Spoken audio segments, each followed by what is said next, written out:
이른바 트럼프 리스크가 극대화하는 분위기입니다. 실제로 일기 때와 비교하면 트럼프의 말 자체가 엄청나게 많아졌습니다. 그리고 그런 이야기 가운데 상당수는 전 세계 경제에 직접 영향을 미치는 발언들이죠. 문제는 지나치게 거칠고 극단적인 정책과 발언이 정제되지 않고 나온다는 점이 아닐까 싶습니다. 그리고 그 정책 기조 자체가 너무 순식간에 바뀌다 보니까 경제 주체들이 제일 싫어한다는 불확실성이 증폭되는 추세입니다. 대표적인 예를 들자면요. 캐나다와의 분쟁을 들 수가 있겠습니다. 캐나다가 미국에 수출하는 전력의 25% 할증료를 부과하겠다고 하니까 그래 그럼 우리는 철강 알루미늄에 25%에 더해서 25% 관세를 더 부과할게. 그러다가 캐나다가 그럼 전력 할증료 잠정 중단할게 하니까 그래 그럼 우리도 추가 관세는 취소할게. 이 흐름이 불과 몇 시간 만에 벌어진 일입니다. 그러니 시장에서 트럼프에 대한 불신이 커질 수밖에 없겠죠. 긍정적인 뉴스가 나와도 부정적으로 반응하게 되는 셈입니다. 실제로 시장은 거의 무너져 내리고 있는 수준입니다. 벤치마크 지수인 S&P 500을 보면요. 얼마 전까지 6,100을 넘어서 고공행진을 하다가 최근에는 5,500선까지 하락했습니다. 나스닥은 낙폭이 더 크고요. 여기에는 몇 가지 이유가 있습니다. 가장 큰 거는 뉴욕 증시가 올라도 너무 올랐다는 점을 들 수가 있겠습니다. 트럼프 취임 전까지 뉴욕 증시는 강세를 계속 이어왔죠. 너무 오르다 보면 언젠가는 당연히 조정을 받기 마련인데 어떤 의미로는 그러니까 시장이 취약해졌을 수도 있다는 뜻입니다. 여기에 트럼프가 관세 카드를 마구 꺼내들면서 취약했던 시장에 무너질 만한 계기를 만들어주게 된 것으로 볼 수가 있겠고요. 두 번째로는 실제로 트럼프 정책의 부작용이 나타나기 시작했다는 점입니다. 이렇게 관세 카드를 꺼내드는 배경에는 역시 미국 내 산업 부활 같은 측면이 있을 텐데요. 이게 하루아침에 가능한 일이 아니잖아요. 만약 전 세계에 있는 산업이 다 미국으로 몰려간다고 해도 미국에서 제조를 시작하는 데에는 물리적인 시간이 필요할 수밖에 없습니다. 당연히 관세 정책이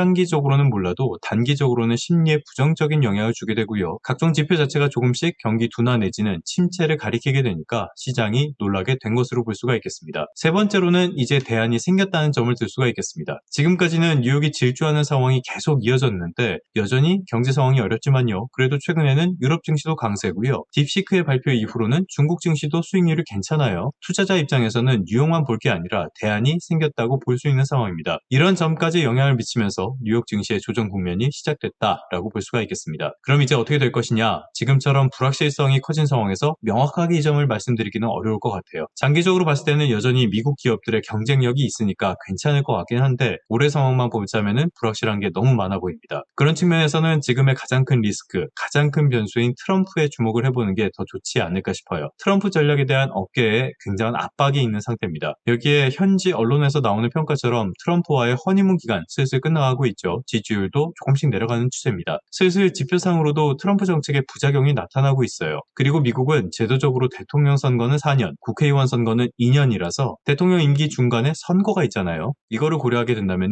늦어도 내년부터는 지표 관리를 시작해야 한다는 거예요. 그러니까 올해는 칼을 마구 휘둘러도 내년에는 봉합을 해야 한다는 걸 뜻합니다. 이런 변수가 있다는 것을 고려하면서 시장에 접근하시는 게 좋을 것 같습니다.